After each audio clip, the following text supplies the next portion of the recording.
नमस्कार, स्वागत है आपका। मैं हूं आपके साथ सपना दीपक मंदेशा। बुलेटिन का आगाज करेंगे। फरीदाबाद के सूरजकुंड में सोमवार को क्षेत्रीय परिषद की 32वीं बैठक होगी। गृह मंत्री अमित शाह बैठक को संबोधित करेंगे। इस महत्वपूर्ण बैठक में 8 राज्यों और केंद्र शासित प्रदेशों के मुख्यमंत्री, उपराज्यपाल और मुख्य सचिव भाग लेंगे। बैठक में हरियाणा, पंजाब, हिमाचल प्रदेश, राजस्थान, चंडीगढ़, दिल्ली, जम्मू कश्मीर और लद्दाख के प्रतिनिधि शामिल होंगे।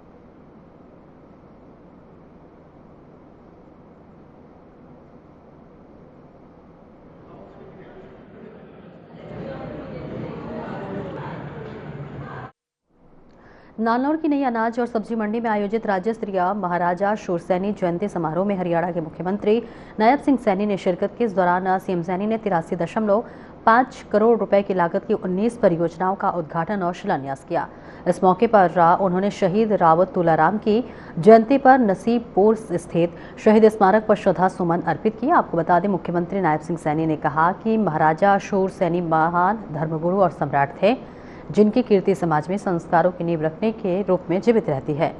उन्होंने प्रदेश की जनता से संकल्प लिया कि सरकार सभी वर्गों के कल्याण के लिए काम करेगी और गरीबों का कल्याण उनकी प्राथमिकता है।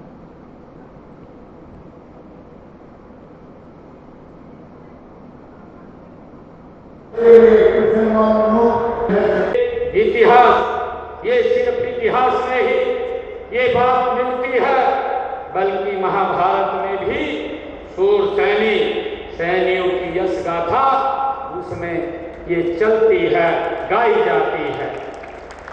साथियों, महाराजा शूरसैनी जी की प्रेरणा और उनका त्याग, उनकी नीति निष्ठा हम सभी के लिए एक अमूल्य ये विरासत है।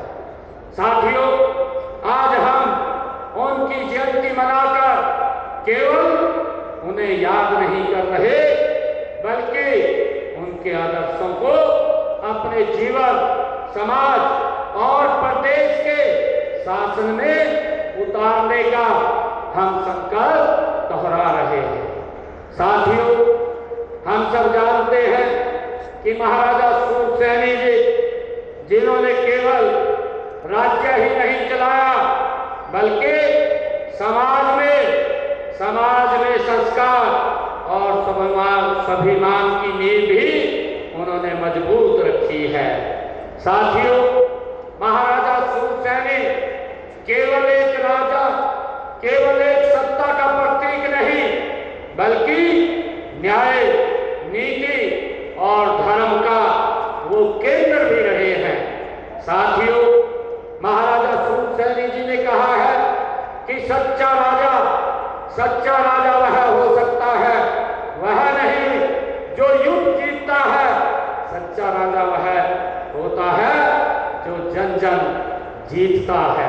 सैनी समाज के एक प्रमुख भूमिका रही है, बड़ा योगदान रहा है।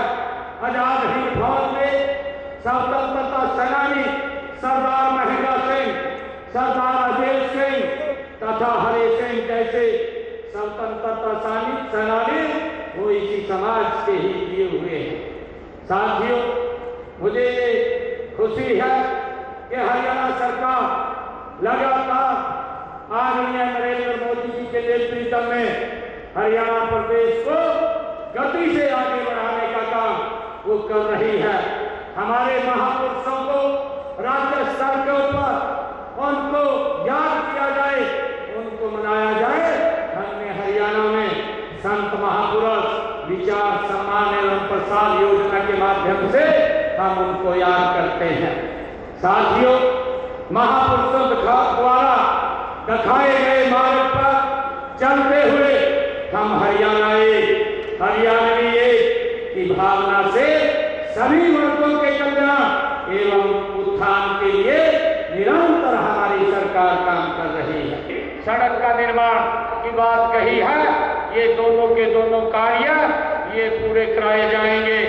और विधायक जी ने कहा है कि ग्राम नागलकांठा, चिंडालिया, डोहर कला, अमरपुर 84 में स्प्रिंकल प्रणाली के माध्यम से सिंचाई सुविधा प्रदान की जाए और उसके लिए नहर जल का भंडारण किया जाए, उस टैंक का निर्माण किया जाए। कार्य को भी किया जाएगा, इसकी भी मैं घोषणा करता हूँ। नारनौल शहर में इन्होंने हुड्डा सेक्टर और आसपास के क्षेत्रों के आवासीय क्षेत्रों में वर्टिकल जल निकासी परियोजना के माध्यम से जल बढ़ाव क्षेत्र की भूमि के बारे में कहा है, इसका भी विकास किया जाएगा जो आदरणीय विधायक जी ने कहा है। और इसके ऊपर लगभग जो जितना पैसा खर्च होगा वो पैसा खर्च किया जाएगा। जो नारनौल की डिस्ट्रीब्यूटरी और रिमॉडलिंग है उस पे 10 करोड़ रुपए लगेंगे। Neelkanth colony, RK Puram colony, Ganesh colony, Ramnagar colony, Hiranagar और NBCC colony, Saraswati colony, employee colony extension, Dayanagar extension colony, Amrit Dhara colony, Ramkaran Das extension colony और रघुनाथ कॉलोनी को अप्रूव किया जाएगा। जो विधायक जी ने मांग रखी है इन 13 कॉलोनियों को अप्रूव शीघ्र किया जाएगा। और मैं नारनौल क्षेत्र के लिए जो खेत खलिहान के रास्ते हैं उनके खेत खलिहान के रास्तों के लिए 25 किलोमीटर के रास्ते बनाए जाएंगे, उसको पक्का किया जाएगा, इसकी भी मैं घोषणा करता हूँ। आप जी ने जो शब्द कहे हैं कि महर्षि चवन मेडिकल कॉलेज कोरियावास के बनने वाले सामान्य अस्पताल का नाम, उसमें जो हॉस्पिटल बनेगा उसका नाम हमारे महान शहीद राम तुलाराम जी के नाम से रखा जाएगा। बड़ी संख्या में आप पहुंचो, हार्दिक अभिनंदन।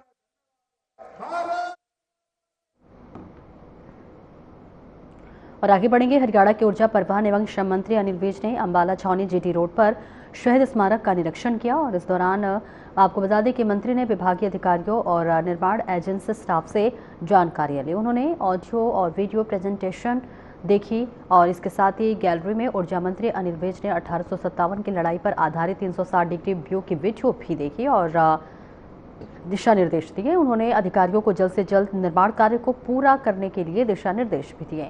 इस अवसर पर बीजेपी नेता प्रवेश शर्मा, रवि बुद्धिराजा, बलित नागपाल, बलकेश वत्स के अलावा कई पदाधिकारी मौजूद रहे।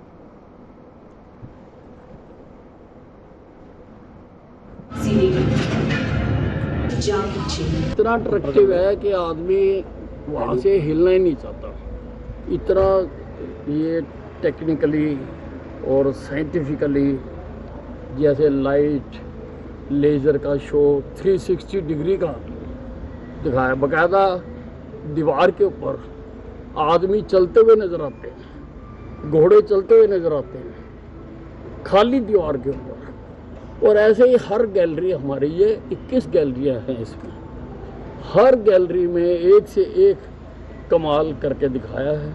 हम कोशिश कर रहे हैं कि 25 तारीख तक ये पूरी तरह तैयार हो जाए और अगर प्रधानमंत्री जी को समय मिले तो वो इसका उद्घाटन कर दें।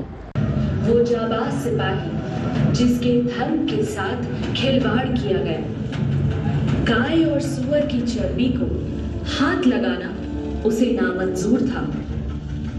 वह उस अंग्रेज। और 6 नवंबर को यमुनानगर जिले के प्रतापनगर बस स्टैंड पर हरियाणा रोडवेज ड्राइवर की लापरवाही से हुए हादसे में एक छात्रा की मौत हो गई, जबकि 5 छात्राएं गंभीर रूप से घायल हो गईं। वहीं इस घटना को लेकर अंबाला से लोकसभा सांसद वरुण मुलाना ने पीड़ित परिवार से मिलकर सांत्वना दी और सरकार तथा परिवहन स्वास्थ्य विभाग की खामियों पर कड़ी आपत्ति जताई। उन्होंने कहा कि घायल छात्रों के समय पर एम्बुलेंस और स्ट्रेचर नहीं मिला और प्राइवेट अस्पताल में इलाज कराना पड़ा। सांसद ने कहा कि हादसे के बाद मृतक छात्रा का डेथ सर्टिफिकेट भी अभी तक नहीं मिला और इस रूट पर बसों की कमी भी गंभीर समस्या है। उन्होंने परिवहन और स्वास्थ्य विभाग के मंत्रियों से इस मुद्दे पर चर्चा करने का आश्वासन दिया।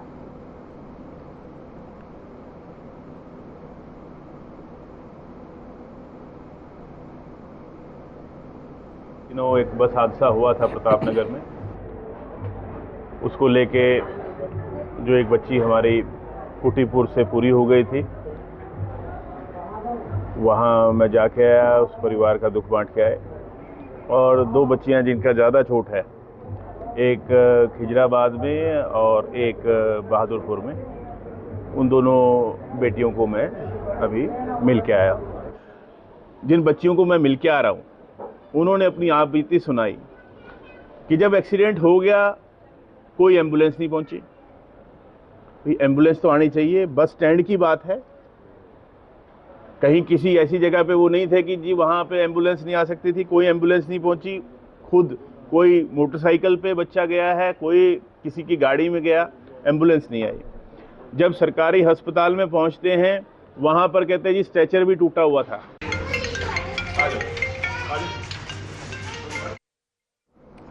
फरीदाबाद से चली हिंद की चादर तीसरी शहीदी यात्रा के 350वें शहीदी दिवस के अवसर पर रेवाड़ी जिला में स्वागत किया गया। वहीं शहीदी यात्रा के साथ नगर कीर्तन भी निकाला गया, जिसमें श्रद्धालुओं ने पुष्प वर्षा कर यात्रा का अभिनंदन किया। रेवाड़ी शहर धार्मिक ध्वनियों से गूंजता उठा और वाहेगुरु जी का खालसा वाहेगुरु जी की फतेह के जयकारे लगाए गए। इस मौके पर यात्रा का स्वागत गुरुद्वारा प्रबंधन समिति बीजेपी जिलाध्यक्ष डॉक्टर वंदना पोपली और एसडीएम सुरेश कुमार ने किया।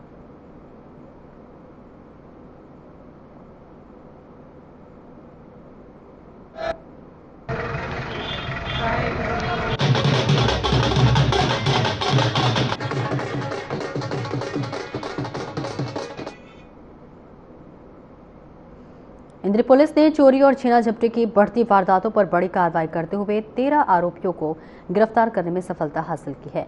आपको बता दें कि पुलिस ने इनके कब्जे से वारदातों में इस्तेमाल की गई 4 मोटरसाइकिलें, 1 चोरी की बाइक और 21,430 रुपए नगद बरामद किए हैं।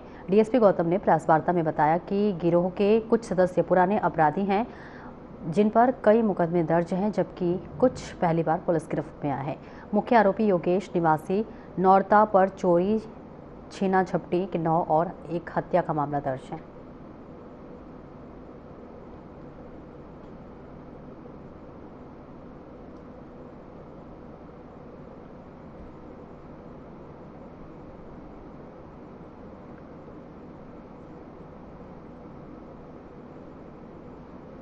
कुछ घीसरपड़ी के कुछ लोकल यहाँ के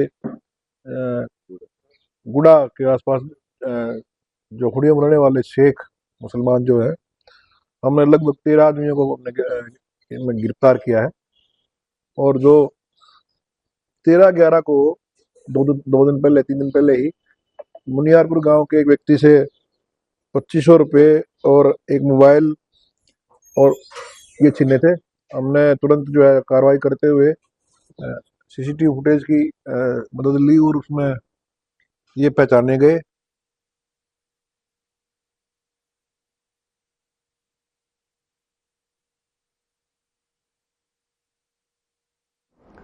जाट समाज कल्याण समिति के संघर्ष के बाद होटल के बाबरी मोड़ का नाम बदलकर महाराजा सूरजमल चौक रख दिया गया है।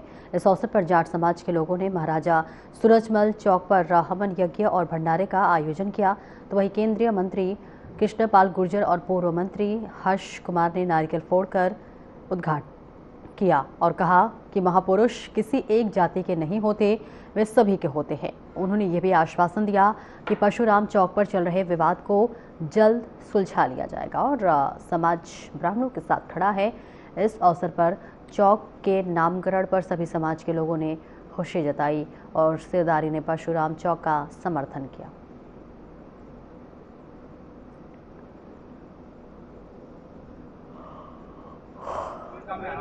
अच्छे काम के लिए अध्यात्म सारी सरदारी यहाँ इकट्ठी हुई है। एक महापुरुष के नाम पर चौक का नामकरण हो, इससे अच्छी कोई बात हो नहीं सकती। भाई हर्ष जी ने दूसरे चौक के बारे में जो काम सरदारी को सौंपा है, क्योंकि विवादों से बचना चाहिए और इसका कोई सबको सुहाता हुआ कोई हल निकालना चाहिए।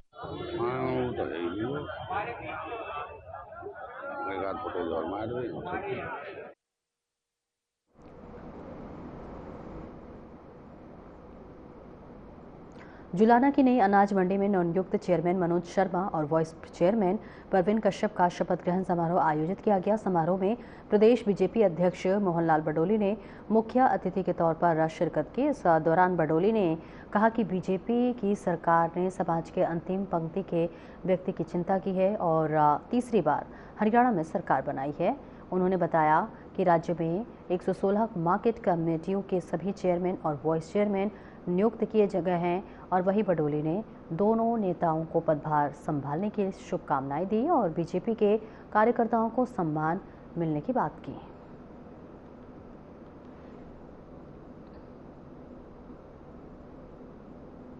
सभी से निवेदन है अपना बड़ा खुशी का माहौल है।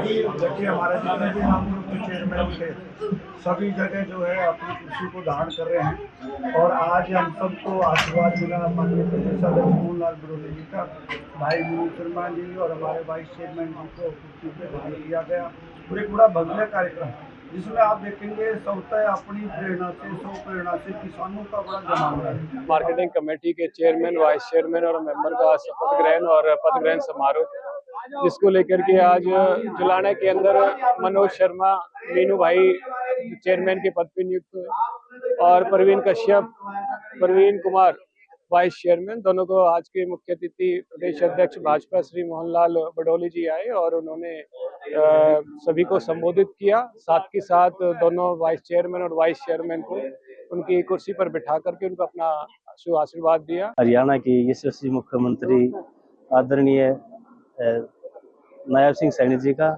और प्रदेश के अध्यक्ष आदरणीय मोहनलाल बडोली जी का, कैप्टन योगेश बैरागी जी का और तजेंद्र टोन जी का बहुत बहुत धन्यवाद करता हूँ, जिन्होंने छोटे से कार्यकर्ता को मार्केट कमेटी का चेयरमैन नियुक्त होने पर मुझ पर ये विश्वास जताया है। ये मार्केट कमेटी जुलाना का तो चेयरमैन और वाइस चेयरमैन की जिम्मेवारी जी ऐसे भारतीय जनता पार्टी के कार्यकर्ताओं को मिली है और ये कई पीढ़ियों के बलिदान के बाद ये हरियाणा में तीसरी बार भारतीय जनता पार्टी की सरकार।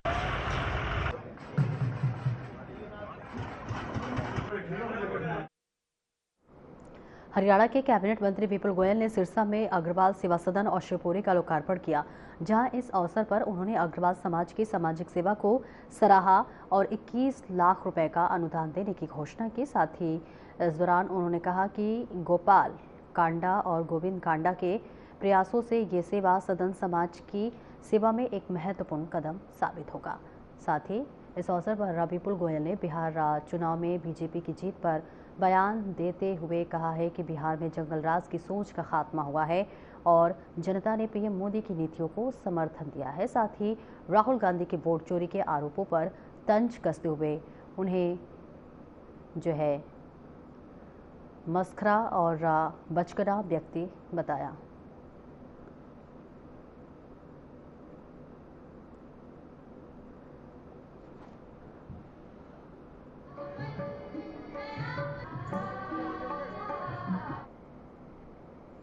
आगे बढ़ेंगे, जहां पर अंबाला से सांसद वरुण मुलाना ने यमुनानगर में कई कार्यक्रमों में हिस्सा लिया। कई मुद्दों को लेकर सरकार पर निशाना साधा। उन्होंने कहा कि हरियाणा सरकार लाडो लक्ष्मी योजना को लागू कर अब पीछे हट रही है। अब वे 2 किस्तों में महिलाओं के खाते में पैसे डालने की बात कर रहे हैं। उन्होंने सरकार से सवाल पूछते हुए कहा कि बीजेपी के घोषणा पत्र में तब तो ऐसी कोई शर्तें नहीं थी। इसके साथ ही उन्होंने कई मुद्दों को लेकर सरकार से सवाल भी किया।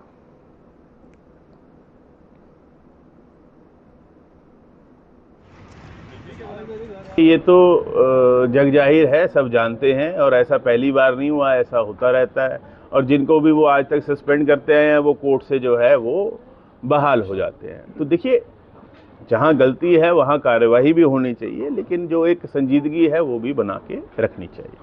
देखिए, सरकार विफल है, ना यहाँ कानून व्यवस्था संभल पा रही है और जैसे आपने ये बताया शेलर वाली बात है, भी साल दर साल यही हाल है। परचेज पॉलिसी तक इनसे नहीं बनती, आखिरी समय में परचेज पॉलिसी बनती है, फिर किसान परेशान हुए घूमते हैं। भी कोई इंक्वायरी हो, पहले भी कई सारे इस तरह के मामले सामने आए, भी क्या किसके खिलाफ एक्शन हुआ है।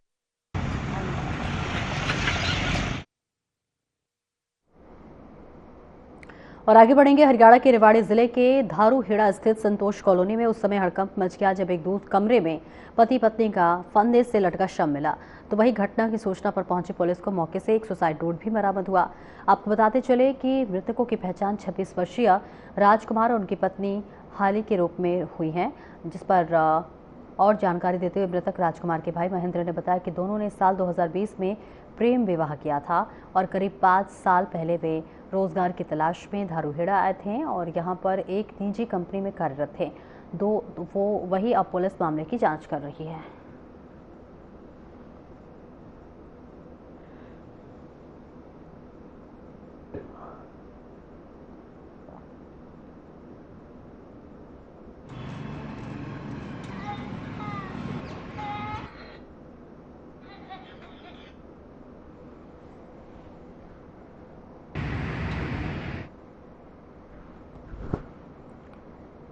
और दिल्ली ब्लास्ट में इस्तेमाल की गई i-20 कार का एक और सीसीटीवी फुटेज सामने आया है, जिसमें उस कार को अल-फलाह यूनिवर्सिटी के कैंपस में देखी गई है। सीसीटीवी फुटेज 30 अक्टूबर का बताया जा रहा है।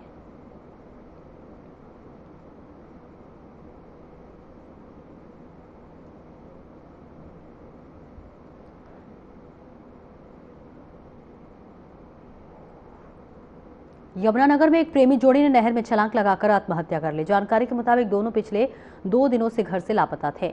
तो वही घटना की सूचना मिलते ही पुलिस भी मौके पर पहुंची और गोताखोरों की मदद से शव को बाहर निकाला गया, जिस पर और जानकारी देते हुए गोताखोर अमन ने बताया कि हमें सूचना मिली थी कि लड़का और लड़की ने नहर में छलांग लगा दी है, जिसके बाद हम मौके पर पहुंचे और दोनों के शव को बाहर निकाला गया। साथ ही आपको बता दें कि इस दौरान थाना प्रभारी नरसिंह ने कहा कि 2 दिन पहले हमारे पास दोनों के लापता होने की शिकायत आई थी। फिलहाल शव को पोस्टमार्टम के लिए मोर्चरी में भेज दिया गया है और परिजनों की शिकायत पर पुलिस ने आगे की कार्रवाई शुरू कर दी है।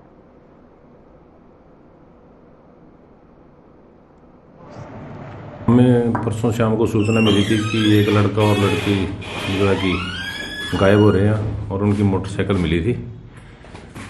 और आज हमें सूचना मिली कि यहाँ बेगमपुर पावर हाउस है, वहाँ एक लड़का और लड़के की डेड बॉडी मिली है। जो लड़की महक है, गांव डाकवाड़ा, उम्र करीब 23-24 साल, और लड़का शुभम जो अर्जुन माजरे का रहने वाला है, वो भी करीब 23-24 साल का है, जिनकी दोनों की डेड बॉडी मिली है। और डेड बॉडी पोस्टमार्टम के लिए सिविल हॉस्पिटल में रखवा दिया। आगामी कार्रवाई की जा रही है।